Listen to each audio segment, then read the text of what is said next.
Olá! Atualmente, os aplicativos de delivery são conhecidos e utilizados pela maioria dos brasileiros, muitas vezes por conta de sua praticidade e funcionalidade. Há uma peça fundamental por trás do pleno funcionamento desses aplicativos: o motoboy. Com a popularização desse tipo de serviço, os aplicativos de delivery foram responsáveis pela geração de vários empregos. No entanto, os entregadores possuem uma rotina de serviço precária, com baixas taxas, longas jornadas de trabalho, falta de um vínculo empregatício e também suporte em casos de acidentes. Esse é o tema retratado no documentário Precarização Autonomia, produzido pela jornalista Isabel Rodrigues em seu trabalho de conclusão de curso de jornalismo na Universidade Presbiteriana Mackenzie. Eu tava aqui no Moca, eu peguei no Moca, e assim, é coisa que tem que acontecer, né? Meu irmão falou, não, tinha que acontecer, porque antes de eu pegar essa entrega, eu tava aqui no Moca, no shopping, aí eu tinha que encontrar uma pessoa lá na Praça da Sé, que eu ia comprar um negócio pro meu filho. Aí eu falei, dá tempo de pegar mais uma entrega. Aí eu deixei o aplicativo ligado, aí tocou. Eu peguei aqui no shopping para levar no Ipiranga. Aí na hora que eu tava indo entregar, eu tinha 3 caminhos para fazer para chegar no cliente. Eu resolvi ir pela Rua do Meio, foi onde na hora que eu passei no farol, tava aberto para mim. Aí o rapaz estava vindo de moto, aí ele desviou do carro que parou no farol, que estava fechado para ele desviou e na hora que eu fui passar a faixa de pedestre não deu nem tempo. Eu só gritei, apertei o freio e bati na moto dele. Porque aí o iFood pediu um monte de coisa, né? Pediu até minha ressonância magnética. Então, raio-x de mim que não tinha nada a ver. Aí eu mandei várias documentações para eles. Mandei tudo do acidente, mandei coisa do hospital, mandei tudo para tentar receber o valor dos dias que eu ficaria parada. Aí eles alegaram que eu estava recebendo dinheiro de alguma coisa e não pagaram e falam que não tinha dinheiro de receber nada. Ao longo do documentário, Isabel ouve a história de 8 entregadores, além de ir a campo e acompanhar o turno de uma das personagens, apresentando ao telespectador os desafios enfrentados por essas pessoas em sua jornada de trabalho. Esse é o assunto do MAC Entrevista de hoje e Isabel Rodrigues é a nossa convidada. Olá, Isabel, seja muito bem-vinda ao MAC Entrevista, é um prazer tê-la aqui conosco hoje. Olá, meninas, tudo bem? Estou muito feliz de estar aqui, muito obrigada pelo convite. O que te levou a abordar as adversidades encontradas pelos entregadores de aplicativo como tema do seu TCC? Eu tinha alguns amigos que trabalhavam na RAP, não como entregadores, mas eles trabalhavam dentro da RAP mesmo. E aí, um dia, conversando com um deles, ele me contou que um entregador havia falecido durante uma entrega. Inclusive, com esse entregador que eu abro o meu relatório de TCC, ele teve um mal súbito e a RAP não ajudou. Então, a partir dessa história que ele me contou, eu fiquei muito impressionada no dia, fiquei um pouco chocada, e eu fui pesquisar um pouco para ver como é que funcionava essa coisa dos entregadores, porque até então a gente tem uma visão de que eles são autônomos, eles podem trabalhar a hora que eles querem, eles fazem o dinheiro deles, e quando eu comecei a pesquisar, eu vi que não tinham tantos materiais sobre o assunto da internet, e também que era um assunto importante que não estava sendo falado. Aí, na hora de escolher o meu tema de TCC, eu tinha alguns em mente, coloquei esse na minha lista, e assim que eu falei com a professora Denise, que era quem me dava projetos de TCC na época, ela disse, esse tema aqui é importante, se eu fosse você, eu iria nele, e aí eu escolhi ele mesmo. A gente vê no seu documentário também que eles não ajudam, eles pedem vários exames, né, para a pessoa, que foi o que aconteceu com a Aninha, e no final ela mesma disse que era tipo exame que não tinha nada a ver com nada e que falaram para ela que não iam dar o dinheiro para ela por conta do acidente dela. E também teve o caso do João Paulo, né, que perdeu a bicicleta e depois ele mesmo teve que arcar com as próprias contas para comprar outra bicicleta para continuar fazendo o trabalho dele. Fui fazer uma entrega, né, no ano passado, e aí eu meio que estava aqui não querendo subir, né, para deixar a entrega no sexto andar de um apartamento. E aí a moça me falou que era gestante e tal, que ela não podia descer por conta de ser grupo de risco da pandemia. E aí eu subi, pedi pro vigilante lá do prédio para ele ficar de olho na bicicleta para mim. E na hora que eu voltei, a minha bicicleta já tinha sido furtada. E como é meu único meio de ter dinheiro, eu fiquei desesperado. Eu falei, agora ferrou, porque se a bicicleta eu não consigo fazer entrega. E aí por isso que eu fiz a vaquinha, uma luz no fim do túnel. Então foi pela Uber Eats, né? E aí eu fiz o boletim de ocorrência, enviei pro aplicativo e não surtiu efeito nenhum. O que acontece é que eles realmente não têm vínculo empregatício, então eles não têm carteira assinada, e a plataforma ela fala que eles não são trabalhadores da plataforma, eles são trabalhadores autônomos que prestam serviço de entrega de delivery. Então, é justamente isso que a plataforma fazer, né? Eles não oferecem bicicleta, eles não oferecem moto, eles não oferecem equipamentos como capacete, joelheira, cotoveleira. A única coisa que eles oferecem é uma bicicleta motorizada. O iFood oferece uma bicicleta motorizada, mas ainda assim tem um aluguel mensal que eles precisam pagar dessa bicicleta. E aí também com relação a abastecimento da bicicleta, são os próprios entregadores que arcam. Então, eles não colaboram com absolutamente nada. Assim. Eles só te dão a plataforma para as pessoas pedirem produtos e restaurante, enfim, e aí eles ligam você ao consumidor, mas só isso também. Desses aplicativos é que como eles têm essa argumentação de que você faz o seu próprio horário, então para eles você não precisa ter um vínculo necessariamente com aquela empresa porque você não tem um chefe, né? Mas não é bem assim, né? Porque é o que eu te falei, você fica refém do aplicativo. Para você fazer dinheiro, você tem que estar lá online. Só que para você fazer realmente algum dinheiro, você tem que estar online muitas horas por dia, se submeter a um esforço físico que às vezes é fatigante, assim, que às vezes eu não conseguia levantar da cama, tipo, eu mesmo assim ainda estava pensando que eu queria trabalhar porque eu precisava fazer dinheiro, porque se eu não fosse trabalhar eu não ia ganhar dinheiro. E é bem complicado, né? O break dos aplicativos aí, bora fazer uma salva de giro aí. Bora cortar giro aí, fazer barulho pra eles nos escutar, rapaziada.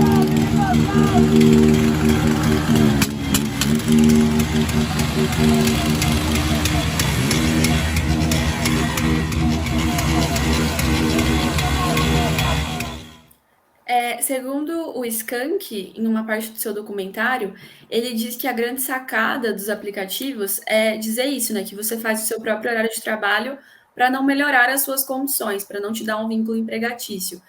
Você acredita que tem algumas outras sacadas que eles usam para continuar com esse esquema? Na verdade, eles têm bastante sacadas, os aplicativos eles são bem espertos. Então, por exemplo, nos dias que tem manifestação de motoboys, normalmente é um volume bem grande de motoboys nas manifestações, eles colocam taxas lá em cima. Então, o que na semana custa R$ 5, no dia das manifestações está custando R$ 15, justamente para atrair os motoboys, né? Porque imagina você fazer cada entrega custando R$ 15. Às vezes fazendo, sei lá, 3, eles ganham o que eles precisariam fazer umas 5, umas 7 entregas. E também aos finais de semana, eles começam, na verdade no domingo, eles começam a fazer, acho que se chama dobradinha, não lembro muito bem o nome, mas é basicamente dobrar o valor da taxa. Então, se a taxa custa R$ 5, ela vai passar a custar 10. Se custa R$ 6, ela vai passar a custar 12. E aí essa taxa vale de domingo até o meio da segunda, porque normalmente seriam dias que os motoboys tirariam para descansar, né? Aos domingos. E também são dias que as pessoas costumam pedir mais comida, porque elas não querem fazer comida, elas querem ficar mais tranquilas em casa. Então, no domingo, eles pegam essas taxas, eles dobram o valor delas, e aí dura de domingo até segunda-feira, para que os motoboys, mesmo aquele que vai descansar, ele não descanse, porque ele tem um chamativo ali, que é a taxa em dobro. E aí eles acabam trabalhando, assim, todos os dias da semana, por conta dessas estratégias que os aplicativos vão jogando para eles. Mas para você, qual foi a importância que você achou de ir ao campo para a realização desse projeto? No começo, eu já estava pensando em fazer entrega com algum entregador, mas eu tinha muita insegurança, né, por ser mulher, enfim. Por mais que eu quisesse mostrar como fosse, eu ainda tinha um pouco de medo de colocar a minha segurança em risco. E a Aninha, ela foi minha primeira fonte, e ela se mostrou super aberta. Então, a Aninha, ela gosta muito de falar, ela gosta de aparecer, tanto que quando eu mostrei o documentário pronto para ela queria que eu cortasse só as partes dela, entregasse só as partes dela para ela mostrar para todo mundo. E quando eu me senti confortável com ela e vi que ela também estava se sentindo confortável comigo, eu falei, acho que é ela que eu vou fazer essa entrega. Porque eu realmente queria ver como era ser um entregador. Eu sei que os relatos eles são muito fiéis à realidade, né? Ao que realmente acontece com eles. Mas eu queria viver na pele, ver como era ser um entregador, eu tinha várias ideias para o documentário que também não funcionaram muito por conta da pandemia. Eu queria sair da casa da pessoa, viver o dia inteiro e depois voltar para a casa da pessoa, mas também era colocar em risco a minha saúde e a saúde da Aninha, porque estava no momento da pandemia que estava bem delicado, tanto que quando eu fiz essa gravação com ela, estava naquela fase vermelha, se eu não me engano, onde os shoppings estavam fechados, então a gente entrava no shopping, mas só os entregadores estavam entrando, nem as pessoas não podiam nem entrar, comprar e sair, então estava tudo fechado mesmo. Mas eu queria realmente viver o que era ser um entregador, e eu vi que tinha a possibilidade de eu subir na garupa, de eu carregar a mochila nas costas. Então eu achei importante e achei que isso também ia enriquecer bastante o meu documentário do que só ter os relatos e as histórias ali contadas. Eu queria realmente vivenciar. Então eu fui atrás e a Aninha foi a pessoa certa para fazer isso comigo, porque eu me senti muito segura com ela e vice-versa também. Ela se mostrou super aberta a me mostrar um pouco mais dessa função dela. Anteriormente, você falou sobre os protestos. Você acredita que se mais pessoas soubessem e tivessem consciência sobre o assunto e se impusessem em prol da causa desses entregadores, alguns desses problemas seriam resolvidos, além dos próprios entregadores, tipo as pessoas que consomem nos aplicativos, por exemplo? Eu acho que os protestos eles são muito importantes pela causa. Eu comentei tanto no projeto como no documentário que alguns entregadores eles buscam o aumento da taxa e outros eles buscam o vínculo empregatício. Mas em alguns momentos existiram protestos também que pediam para que os usuários não pedissem naquele dia. Então, além de ter os entregadores ali na rua protestando pelos direitos, também eles tinham essa coisa de pedir para os usuários não fazerem nenhum tipo de pedido aquele dia, o que é muito difícil. Assim, sendo bem realista, eu acho difícil que os aplicativos eles mudem com relação aos entregadores. Tanto que eles sabem que os entregadores protestam, eles sabem que os entregadores estão em busca de melhorias, até por isso mesmo eles fazem aquelas estratégias que a gente comentou anteriormente, de aumentar a taxa, de dobrar a taxa. Mas eu acho que o maior impacto realmente seria os usuários, a mudança de comportamento dos usuários. Mas, ao mesmo tempo, existem muitas pedras nesse caminho, porque não são todos os entregadores que participam dos protestos. Alguns não participam porque eles têm medo de serem punidos pela plataforma, porque isso realmente acontece. Se o aplicativo descobre que o entregador X está participando, ele bloqueia por alguns dias. Então, esse bloqueio é a falta de dinheiro do entregador, é ali a conta no final do mês que não vai fechar. E ao mesmo tempo também acaba prejudicando. Acho que no final tudo prejudica eles, né? Tudo acaba voltando para eles. Mas acho que a maior mudança seria, sim, por parte dos usuários. Talvez fazer um dia inteiro de break e de não pedir, de fazer realmente um boicote. Já existiu isso, mas não foram todos os usuários que acataram e também nunca são todas as pessoas que ficam sabendo, né? Às vezes chega em São Paulo, mas não chega na cidade dela e não chega na sua cidade, só chega na minha. Então é complicado, mas eu acho que sim, que um boicote por parte dos usuários talvez funcionaria. Mas também não sei se seria algo a longo prazo ou se seria temporário, sabe? Se os aplicativos olhariam para os integradores temporariamente e só mascarariam toda essa precarização, falando, então a gente vai aumentar a taxa, então a gente vai dar alguma coisa para eles, a gente vai dar uma ajuda de custo com combustível, por exemplo, e aí depois de um tempo voltasse a ser o que era. Mas não, sendo realista e olhando assim em geral, eu acho que não existe chance dos aplicativos mudarem de conduta, porque sempre vai ter gente para trabalhar para eles, sempre vai ter pessoas precisando de emprego, sempre vão ter pessoas achando que é o caminho mais fácil, ou encontrando mesmo facilidade, né, para se cadastrar na plataforma. Enfim, eu tenho uma moto, então eu não estou conseguindo emprego em lugar nenhum, vou me cadastrar na plataforma e vou começar a trabalhar. Eu acho que isso, não, infelizmente, não vai mudar tão cedo, mas eu acho que ainda assim a gente precisa continuar protestando, precisa continuar denunciando e precisa continuar mostrando que está precário e que não está legal e que, de alguma forma, cedo ou tarde, né, tem que haver alguma mudança, não pode ficar sempre assim. Essa empresa também, elas só ligam para o próprio lucro. Então, mesmo que ela procure ajudar essas pessoas, são tantos usuários que elas irão perder a maior parte do lucro, entendeu? Então, acho que é uma coisa muito difícil, realmente. A gente também queria saber, perguntar para você, como foi que você encontrou essas fontes, as fontes que você usou, como tipo a Aninha, o Lion, o Skank, o Renato. Como é que você encontrou elas para fazer o seu TCC e como é que você convidou essas pessoas? Olha, tem que falar que foi bem difícil. Teve uma fase assim que eu fiquei muito perdida porque as pessoas elas não estavam mais topando da entrevista, os entregadores. Teve um documentário que saiu que chama Pandeliver, ele saiu um pouquinho depois que o meu, mas ele já estava sendo produzido há muito, muito mais tempo do que o meu. E tinha um outro documentário também que foi produzido no Rio de Janeiro, que se chama Vidas Entregues. Então, eu não sei se os entrevistados desse documentário sofreram alguma represália e começaram a surgir muitas matérias sobre os entregadores, principalmente na televisão. Assim que começou a pandemia, eles viraram estrelas, então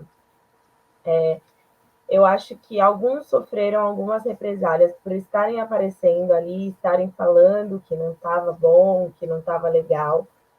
E teve uma fase que os entregadores eles simplesmente não queriam mais dar entrevistas, eles topavam que eu gravasse a voz e que eu escrevesse, mas não que eles estivessem na frente das câmeras.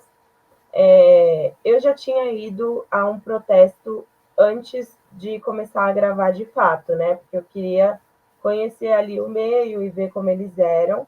Então, eu escolhi o tema, comecei a fazer o relatório e fui a um protesto. Eu até fiz algumas gravações que eu usei no documentário, mas não foi para gravar de fato que eu fui.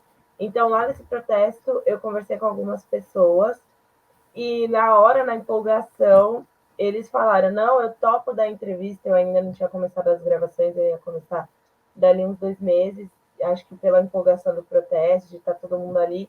Alguns falaram, não, eu dou a entrevista, só marcar, me passaram o telefone. E quando foi para começar mesmo gravar, eles desistiram. A Aninha foi através de uma outra entregadora, que era a Lilian. Eu conheci a Lilian nesse protesto, tem até imagens dela no meu documentário. Conversei ali com ela rapidinho, porque eles saem, né? Eu fiquei ali no Pacaembu, mas depois eles saem, eles têm uma rota. E a Lilian me passou o telefone dela. Quando eu comecei a gravar e eu mandei mensagem para ela me falou que ela não estava mais trabalhando como motogirl de aplicativos de delivery. Mas ela disse que ela tinha 2 pessoas para me indicar caso eu quisesse. Eu falei que eu queria, porque eu queria muito ter uma mulher no meu documentário. E aí ela me passou o telefone da Aninha e de uma outra pessoa. Essa outra pessoa não topou aparecer, ficou com medo, ficou insegura de aparecer, mas a Aninha topou na hora, então foi assim que eu cheguei até a Aninha. E os outros entregadores tiveram dias que eu realmente saí de casa, e eu fui até a Faria Lima, fui até pontos em que eles se reúnem para ficar esperando entregas. E aí eu já levava meu equipamento, porque se eles não topassem, eu fiquei com medo, né? Porque eu já tinha tido essa experiência de tem o telefone do entregador, e quando eu fui marcar, ele não quis mais.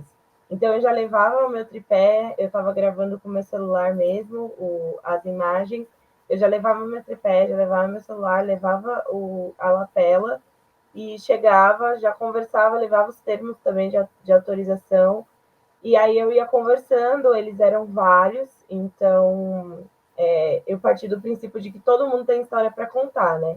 Eu não fui especificamente em um entregador, ou esse é o que mais aparece, então eu quero esse. Eu fui partir desse princípio, eu falei, todos eles têm história para contar, todos eles têm experiência com o motoboy, então eu vou chegar e já vou falar com eles. Então eu já levava meu equipamento, já conversava, já via quem topava gravar e já gravava. Alguns me deram bolo também, e aí eles falavam, não, hoje eu não posso porque estou com pressa, mas volta outro dia. E aí eu pegava o telefone também para eu não perder viagem, quando eu voltava, eles não topavam gravar. Mas teve uma fase que a pandemia deu uma apertada, né? Que foi bem nessa época que eu fiz as imagens com a Aninha na moto. E os entregadores aí, eles realmente não queriam falar. Eu ia a vários locais, eu fui na Fradique, eu fui na Oscar Freire, e eles não estavam topando falar. E aí eu falei, eu tenho que fazer alguma coisa, porque eu não tenho como fazer um documentário com só 2 fontes, até porque o Mackenzie nem aceitava só 2 fontes. E o que eu comecei a fazer foi entrar nos Instagrams de entregadores dos coletivos antifascistas, e eu ia nos seguidores, eu ia nas curtidas, eu ia nos comentários, eu ia nas marcações, e eu enviei mensagem assim para uns 50 entregadores via direct. Então eu enviava mensagem para eles, disparava por dia assim umas 15 mensagens antes do trabalho e antes da aula também, porque eu ainda estava tendo aula. Eu disparava várias mensagens e ia ficando atenta ali a quem me respondia. Às vezes eles podiam fazer entrevista só no horário da aula, eu dava uma olhada para ver se dava para faltar na aula ou se eu não podia, tinha que combinar outro horário. E aí eu fiz isso. Primeiro eu fui realmente sair, fui a campo, conversei, vi quem topava da entrevista. E quando eu vi que eles não estavam querendo muito por conta da pandemia, da segurança, de ter medo de aparecer, dos aplicativos notarem e eles terem algum tipo de punição, eu recorri à internet, por isso que também tem bastante entrevista online, porque o meu plano inicial era fazer todas as entrevistas presenciais, mas depois não estava acontecendo, então eu tive que recorrer ao online, e aí eu fiz esse mix de presencial e online. Bem, Isabel, nosso programa vai ficando por aqui. Eu queria agradecer pela oportunidade de conversar com você sobre esse assunto pouco discutido, mas de extremo impacto na vida de muitas pessoas. Quero parabenizá-la também pelo trabalho, foi incrível. Eu e a Bárbara adoramos assistir ao documentário e ler o seu TCC, e também desejar muito sucesso na sua carreira.